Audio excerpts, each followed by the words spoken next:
Welcome back to my YouTube channel. ನಾನು ನಿಮ್ಮ ಸುಷ್ಮಾ ಮಾತಾಡ್ತಾ ಇರೋದು. ಇವತ್ತಿನ ಟಾಪಿಕ್ ಬಂದು ನಿಮ್ಮ ಪರ್ಸನ್ ಕರೆಂಟ್ ಎನರ್ಜೀಸ್ ಅವರ ಥಾಟ್ಸ್ ಅವರ ಫೀಲಿಂಗ್ಸ್ ಏನಾಗಿದೆ ಅಂತ ಅಂದ್ಬಿಟ್ಟು ನೋಡೋಣ. ಆ್ಯಂಡ್ ನಿಮ್ಗೆ ಏನಾದರೂ ಈ ಒಂದು ರೀಡಿಂಗಲ್ಲಿ ಯಾವುದಾದ್ರೂ ಒಂದು ಮೆಸೇಜ್ನ ಕ್ಲೇಮ್ ಮಾಡ್ಕೋಬೇಕು ಅಂದರೆ ನಾನು ಒಂದು ಕಮೆಂಟ್ ಸೆಕ್ಷನಲ್ಲಿ ನೀವು 111 ಅಂತ ಅಂದ್ಬಿಟ್ಟು ಟೈಪ್ ಮಾಡ್ಬೋದು. ಆ್ಯಂಡ್ ನಿಮ್ಗೆ ಏನಾದರೂ ಪರ್ಸ್ನಲ್ ಟ್ಯಾರೋ ರೀಡಿಂಗ್ ಬೇಕಿದ್ರೆ ನಾನು ಒಂದು ವಾಟ್ಸಪ್ ನಂಬರ್ಗೆ ಕಾಲ್ ಅಥವಾ ಮೆಸೇಜ್ ಮಾಡಿ ಪರ್ಸ್ನಲ್ ಟ್ಯಾರೋ ರೀಡಿಂಗ್ನ ಪಡಿಬೋದು.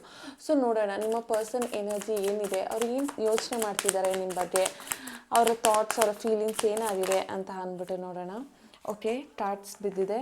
8 of cups, 3 of cups, 5 of sword. Okay fine. 8 of cups ಅಂತ ಬಂದಿದೆ ಕಾರ್ಡಲ್ಲಿ ಅಂತ ನೀವಿಲ್ಲಿ ನೋಡ್ಬೋದು.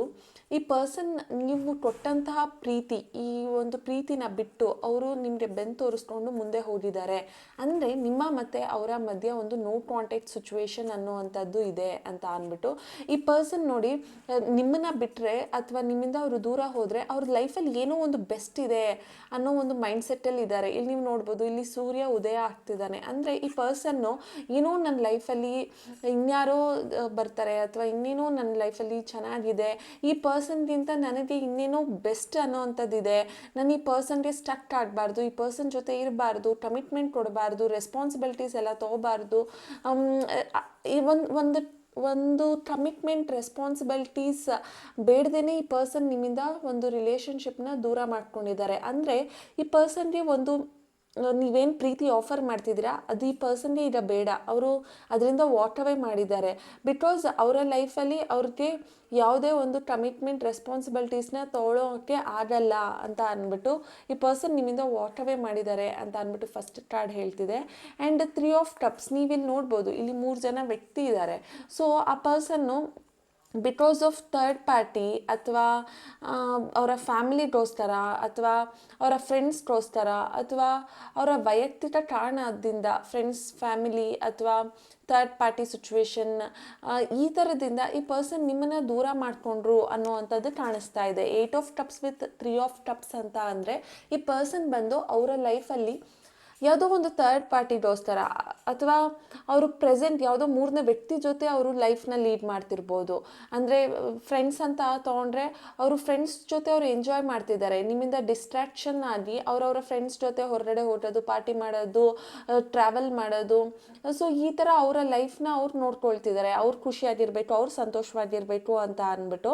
ಆ್ಯಂಡ್ ಆಲ್ಸೋ ಈ ಪರ್ಸನ್ ಬಂದು ಥರ್ಡ್ ಪಾರ್ಟಿ ಸಿಚುವೇಶನ್ ಕೂಡ ಈ ಪರ್ಸನ್ ಹತ್ರ ಇರಬಹುದು ಅಂತ ಅಂದರೆ ಇವರು ಅವರ ಒಂದು ಜೀವನದಲ್ಲಿ ನಿಮ್ಮಿಂದ ದೂರ ಆಗೋದಕ್ಕೆ 3ನೇ ವ್ಯಕ್ತಿಯು ಕೂಡ ಕಾರಣ. ಸೊ ಹಾಗಾಗಿ ಈ ಪರ್ಸನ್ ಅವ್ರ ಜೊತೆ ಖುಷಿಯಾಗಿದ್ದಾರೆ, ಪ್ರೆಸೆಂಟ್ ನೆಮ್ಮದಿ ಆಗಿದ್ದಾರೆ, ಆ ಥರ್ಡ್ ಪಾರ್ಟಿ ಜೊತೆಗೆ ಈ ಪರ್ಸನ್ ಸ್ಟಿಕ್ ಆಗಿದ್ದಾರೆ ಅನ್ನೋವಂಥದ್ದು ಇಲ್ಲಿ ಕಾಣಿಸ್ತಾ ಇದೆ.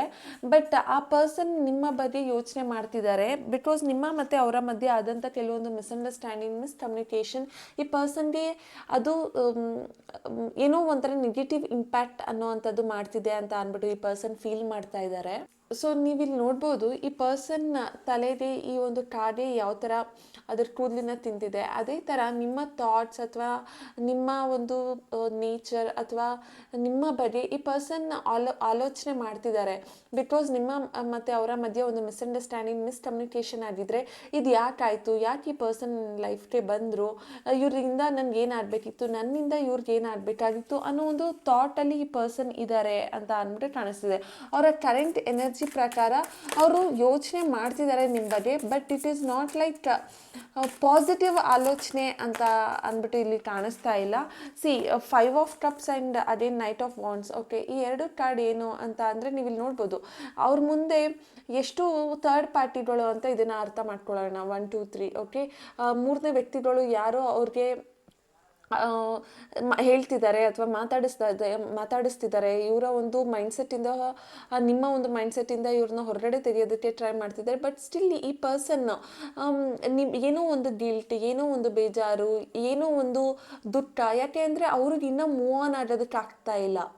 Even though there is a third party, ಈ ಪರ್ಸನ್ ಇನ್ನೂ ಮೂವ್ ಆನ್ ಆಗೋದಕ್ಕೆ ಆಗ್ತಾ ಇಲ್ಲ. ಅವ್ರಿಗೆ ಈ ಒಂದು ರಿಲೇಷನ್ಶಿಪ್ ತುಂಬ ಇಂಪಾರ್ಟೆಂಟ್ ಅಂತ ಅವ್ರಿಗೂ ಅನ್ನಿಸ್ತಿತ್ತು. ಈವೆನ್ ದೋ ಪ್ರೆಸೆಂಟ್ ಅವರು ಥರ್ಡ್ ಪಾರ್ಟಿ ಸಿಚುವೇಶನಲ್ಲಿ ಇದ್ರೂ ಅಥವಾ 3ನೇ ವ್ಯಕ್ತಿಯಿಂದಾಗಿ ಅವರು ನಿಮ್ಮನ್ನ ಬಿಟ್ಟಿದ್ರು, ಇಲ್ಲ ಅಂತ ಅಂದರೆ ಯಾರಾದರೂ ಥರ್ಡ್ ಪಾರ್ಟಿ ಇನ್ಫ್ಲೂಯೆನ್ಸಸ್ಸಿಂದ ಈ ಪರ್ಸನ್ ಬೇಜಾರಾಗಿದ್ರು, ನಿಮ್ಮ ಒಂದು ಮೆಮೊರೀಸ್ ಅಥವಾ ನಿಮ್ಮ ಒಂದು ನೆನಪಿಂದ ಈ ಪರ್ಸನ್ ದೂರ ಆಗಿಲ್ಲ. ಅವ್ರಿಗೆ ಅದೊಂದು ಗಿಲ್ಟ್ ಇದೆ, ಒಂದು ಬೇಜಾರಿದೆ, ಒಂದು ದುಃಖ ಇದೆ. ನಿಮ್ಮನ್ನು ಅವರು ಬಿಟ್ಟು ಹೋಗಿರೋದು ಒಂಥರ ಅವರ ಮನಸ್ಸಿಗೆ ನೋವಾಗಿದೆ. ಸೊ ಅದ್ರ ಬಗ್ಗೆ ಈ ಪರ್ಸನ್ ಯೋಚನೆ ಮಾಡ್ತಿದ್ದಾರೆ. ಅವ್ರ ಮುಂದೆ ಎಷ್ಟೇ ವ್ಯಕ್ತಿಗಳು ಅಥವಾ ವ್ಯಕ್ತಿತ್ವಗಳು ಬಂದ್ರೂ ಈ ಪರ್ಸನ್ ನಿಮ್ಮನ್ನ ನೆನಪಿಸ್ಕೊಳ್ತಾ ಇದ್ದಾರೆ. ಯಾಕೆಂದರೆ ಅವ್ರಿಗೊಂದು ಪಶ್ಚಾತ್ತಾಪದ ಭಾವನೆ ಇದೆ. ನೈಟ್ ಆಫ್ ವಾಂಡ್ಸ್ ಅಂತ ಅಂದಾಗ ಈ ಪರ್ಸನ್ ಕಮಿಟ್ಮೆಂಟ್ಗೆ ರೆಡಿ ಆಗಿಲ್ಲ. ಇವಾಗಲೂ ಕೂಡ ಈ ಪರ್ಸನ್ಗೆ ನೀವು ಅವ್ರಿಗೆ ಕಮಿಟ್ಮೆಂಟ್ ಕೊಡ್ತೀನಿ ಅಥವಾ ಅವ್ರ ಜೊತೆ ಇರ್ತೀನಿ ಅಂತ ನೀವು ಅಂದ್ಕೊಳ್ತಿದ್ರು, ಆ ಪರ್ಸನ್ಗೆ ಅದನ್ನು ನಿಭಾಯಿಸೋ ಶಕ್ತಿ ಇಲ್ಲ. ಅವ್ರಿಗೆ ನಿಮ್ಮ ಮೇಲೆ ಒಂದು ಅಟ್ರಾಕ್ಷನ್ ಆಗಿರ್ಬೋದು, ಒಂದು ಲವ್ ಆಗಿರ್ಬೋದು, ಅಥವಾ ಒಂದು ಇನ್ಫ್ಯಾಕ್ಚುಯೇಷನ್ ಆಗಿರ್ಬೋದು. ಇದೆಲ್ಲ ಈ ಪರ್ಸನ್ಗೆ ನಿಮ್ಮನ್ನು ಇನ್ನೂ ಕನೆಕ್ಟ್ ಆಗೋದಕ್ಕೆ ಟ್ರೈ ಮಾಡ್ತಿದ್ರು ಕೂಡ ಎಲ್ಲೂ ಕೂಡ ಆ ಪರ್ಸನ್ ನಿಮ್ಮ ರೆಸ್ಪಾನ್ಸಿಬಿಲಿಟೀಸ್ ತೊಗೊಂಡು ನಿಮ್ಮ ಕಮಿಟ್ಮೆಂಟಲ್ಲಿ ಇರ್ತೀನಿ ಅನ್ನೋ ಥರ ಇದು ತೋರಿಸ್ತಿಲ್ಲ. ಆ್ಯಂಡ್ ಈ ಒಂದು ರಾಶಿ ಬಂದು ಧನು ರಾಶಿ ಮತ್ತು ಕರ್ಕಟಕ ರಾಶಿ, ವೃಶ್ಚಿಕ ರಾಶಿ, ಸಿಂಹ ರಾಶಿ, ತುಲಾ ರಾಶಿ, ಕನ್ಯಾ ರಾಶಿ ಆಗಿರುತ್ತೆ. ಆ್ಯಂಡ್ ಅವರ ಒಂದು ಡೇಟ್ ಆಫ್ ಬರ್ತ್ ಪ್ರಕಾರ ಅವರು 18, 17, 24, 28, 26 ಮತ್ತು 3, 12, 31, 5, 14 ಆಗಿರುತ್ತೆ. ಆ್ಯಂಡ್ ಈ ಪರ್ಸನ್ ಎನರ್ಜಿ ನೋಡ್ತಿದ್ರೆ ಅವ್ರಿಗೆ ನೀವು ಇಂಪಾರ್ಟೆಂಟ್, ನಿಮ್ಮ ಬಗ್ಗೆ ಅವರು ಆಗಾಗ ಯೋಚನೆ ಮಾಡ್ತಾರೆ. ನಿಮ್ಮನ್ನು ಕಳ್ಕೊಂಡಿರೋದು ಅವ್ರಿಗೇನೋ ಒಂಥರ ಬೇಜಾರಿದೆ. ಬಟ್ ಏನೇ ಆದ್ರೂ ಕಮಿಟ್ಮೆಂಟ್ ಅಂತ ಬಂದಾಗ ಅವ್ರು ಯಾವಾಗಲೂ ಸ್ಲೋ. ಅವ್ರಿಗೆ ಬೇಕಾದರೆ ನಿಮ್ಮ ಹತ್ರ ಮಾತಾಡ್ಕೊಂಡು ಇದ್ಬಿಡ್ತಾರೆ. ಅದೇ ಪರ್ಮನೆಂಟಾಗಿ ನನ್ನ ಜೊತೆ ಇರು, ನನ್ನ ಜೊತೆ ಲೈಫ್ ಲೀಡ್ ಮಾಡು, ನನ್ನನ್ನು ಮದುವೆ ಆಗು, ಅಥವಾ ನಮ್ಮಿಬ್ಬರದು ಜೀವನದಲ್ಲಿ ನಾನು ನೀನು ಬಿಟ್ಟರೆ ಇನ್ಯಾರೂ ಇಲ್ಲ, ಈ ಥರ ಇರು ಅಂತ ಅಂದರೆ ಆ ಪರ್ಸನ್ಗೆ ಇಷ್ಟ ಆಗಲ್ಲ. ಸೊ ಹಾಗಾಗಿ ಈ ಪರ್ಸನ್ ಎನರ್ಜಿ ನೋಡ್ತಾ ಇದ್ದರೆ ದೇ ಆರ್ ಸ್ಟಿಲ್ ಒಂದು ಮೈಂಡಲ್ಲಿದ್ದಾರೆ, ನಿಮ್ಮ ಮೈಂಡಲ್ಲೇ ಇದ್ದಾರೆ. ಆದರೆ ಕಮಿಟ್ಮೆಂಟ್ ಅನ್ನೋದು ಅವ್ರಿಗೆ ಅಷ್ಟು ಇಷ್ಟ ಆಗ್ತಾ ಇಲ್ಲ, ಇಷ್ಟ ಆಗಲ್ಲ ಅನ್ನೋದು ಬರ್ತಾ ಇದೆ. ಸೊ ಇನ್ನು ಏನಿದೆ ನಿಮ್ಮ ಒಂದು ರೀಡಿಂಗಲ್ಲಿ ನೋಡೋಣ. ಬ್ಯಾಡ್ ಹೆಲ್ತ್. ಓಕೆ, ನಿಮ್ಮನ್ನು ಬಿಟ್ಟು ಹೋದ್ಮೇಲೆ ಆ ಪರ್ಸನ್ನು ತುಂಬ ಅವರ ಹೆಲ್ತ್ ಮೇಲೆ ಅವರು ಇಗ್ನೋರೆನ್ಸ್ ಮಾಡ್ತಾ ಇದ್ದಾರೆ. ಅವರು ಅವರ ಒಂದು ಥಾಟ್ ಅಲ್ಲಿ ನೀವು ಕೂಡ ನಿಮ್ಮ ಹೆಲ್ತನ್ನು ಅಪ್ಸೆಟ್ ಮಾಡ್ಕೊಳ್ತಿದ್ದೀರಾ ಅನ್ನುವಂಥದ್ದು ಕಾಣಿಸ್ತಾ ಇರೋದು. ಇದು ಗೈಡೆನ್ಸ್ ಕಾರ್ಡ್. ಓಕೆ, ಸೊ ನೀವು ಈ ಪರ್ಸನ್ ಆಲೋಚನೆಯಲ್ಲಿ ನಿಮ್ಮ ಆರೋಗ್ಯದ ಮೇಲೆ ನಿಮಗೇನೆ ಕಾಳಜಿ ಇಲ್ಲ. ನೀವೇ ನಿಮ್ಮ ಖುಷಿ ಸಂತೋಷನ ಎಲ್ಲನೂ ಬಿಟ್ಟು ಆ ಪರ್ಸನ್ಗಾಗಿ ನಿಮ್ಮ ಆರೋಗ್ಯನ ಹಾಳು ಮಾಡ್ಕೊಳ್ತಿದ್ದೀರಾ. ಅಂದರೆ ನೀವು ಸ್ಟ್ರೆಸ್, ಆ್ಯನ್ಸೈಟಿ, ಡಿಪ್ರೆಷನಲ್ಲಿ ಹೋಗ್ತಾ ಇದ್ದೀರಾ. ನಿಮ್ಮ ಆರೋಗ್ಯ ಚೆನ್ನಾಗಿಲ್ಲ. ಯಾಕೆ ಅಂತ ಅಂದರೆ ನಿಮಗೆ ಬೇರೆ ಯಾವುದ್ರ ಮೇಲೂ ಜ್ಞಾನ ಇಲ್ಲ ಈ ವ್ಯಕ್ತಿನ ಬಿಟ್ಟು. ಆದರೆ ನೀವು ಚೇಂಜ್ ಆಗಬೇಕು, ನೀವು ಸ್ಟೇಬಲ್ ಆಗಬೇಕು, ನೀವು ಡಿಸಿಪ್ಲಿನ್ ಆಗಿರಬೇಕು. ನಿಮ್ಮ ಲೈಫಲ್ಲಿ ನೀವು ನಿಮಗೆ ಏನು ಬೇಕು ಬೇಡ ಅನ್ನೋ ಒಂದು ಕ್ಲಾರಿಟಿ ನಿಮಗಿರಬೇಕು. ಬೇರೆ ವ್ಯಕ್ತಿಗಾಗಿ ನೀವು ನಿಮ್ಮ ಆರೋಗ್ಯನ ಹಾಳು ಮಾಡ್ಕೊಳ್ಳೋದ್ರಲ್ಲಿ ಯಾವುದೇ ಒಂದು ಅರ್ಥ ಇಲ್ಲ. ಬಿಕಾಸ್ ಆ ಪರ್ಸನ್ ಬಂದರು, ಅವ್ರು ಹೋದರು, ಅವ್ರು ಈಗಲೂ ನಿಮ್ಮ ಬಗ್ಗೆ ಯೋಚನೆ ಮಾಡ್ತಿದ್ರು, ಕಮಿಟ್ಮೆಂಟ್ ಕೊಡೋದಕ್ಕೆ ರೆಡಿಯಾಗಿಲ್ಲ ಅಂದಾಗ ನೀವು ಆ ಪರ್ಸನ್ ಬಗ್ಗೆ ಆಲೋಚನೆ ಮಾಡೋದು ಕೂಡ ತಪ್ಪು. ಬಿಕಾಸ್ ನನಗೆ ಗೊತ್ತು ಪ್ರೀತಿ ಅನ್ನೋದು ಅಷ್ಟಿರುತ್ತೆ. ಬಟ್ ಸ್ಟಿಲ್ ಆ ಪರ್ಸನ್ಗಾಗಿ ನಿಮ್ಮ ಸೆಲ್ಫ್ ಲವ್ ಮಾಡೋದನ್ನು ನಿಲ್ಲಿಸಿದ್ದೀರಾ, ಸೆಲ್ಫ್ ಹೀಲ್ ಮಾಡ್ಕೊಳ್ಳೋದನ್ನು ನಿಲ್ಲಿಸಿದ್ದೀರಾ. ಅದರಿಂದ ನಿಮಗೇನೆ ಅದು ಇಂಪ್ಯಾಕ್ಟ್ ಆಗ್ತಿದೆ ಹೊರತು ಆ ವ್ಯಕ್ತಿಗಲ್ಲ. ನಿಮ್ಮ ಸುತ್ತಮುತ್ತ ಇರೋ ನಿಮ್ಮ ಫ್ಯಾಮಿಲಿಗೆ, ನಿಮ್ಮ ಪೇರೆಂಟ್ಸ್ಗೆ, ಇವ್ರಿಗೆ ಇಂಪ್ಯಾಕ್ಟ್ ಆಗ್ತಿದೆ. ಕೆಲವೊಬ್ಬರು ಆರೋಗ್ಯನ ಹಾಳು ಮಾಡಿಕೊಂಡು ಕುಡಿಯೋದು, ಸಿಗರೆಟ್ ಸ್ಮೋಕ್ ಮಾಡೋದು, ಅಥವಾ ಮನೆ ಕೆಲಸ ಈ ಥರದ್ದೆಲ್ಲನೂ ನೀವು ಮಾಡ್ತಿದ್ದೀರಾ. ಸೊ ನಿಮ್ಮ ಆರೋಗ್ಯದ ಮೇಲೆ ನೀವು ನಿಗಾ ಕೊಡಬೇಕು ಅಂತ ಅಂದ್ಬಿಟ್ಟು ಇಲ್ಲಿ ಒಂದು ಕಾರ್ಡ್ ಬರ್ತಿದೆ. And any other guidance card ಅಂತ ಅಂದ್ಬಿಟ್ಟು ನೋಡೋಣ ನಿಮಗೆ ಯಾವ ಒಂದು ಗೈಡೆನ್ಸ್ ಬರಬೇಕು ಅಂತ ಅಂದ್ಬಿಟ್ಟು. Okay, imprisonment. Okay, completely isolate ಆಗಿಬಿಟ್ಟಿದ್ದೀರಾ. ನಿಮ್ಮನ್ನು ನೀವು ಮರ್ತೋಗ್ಬಿಟ್ಟಿದ್ದೀರಾ.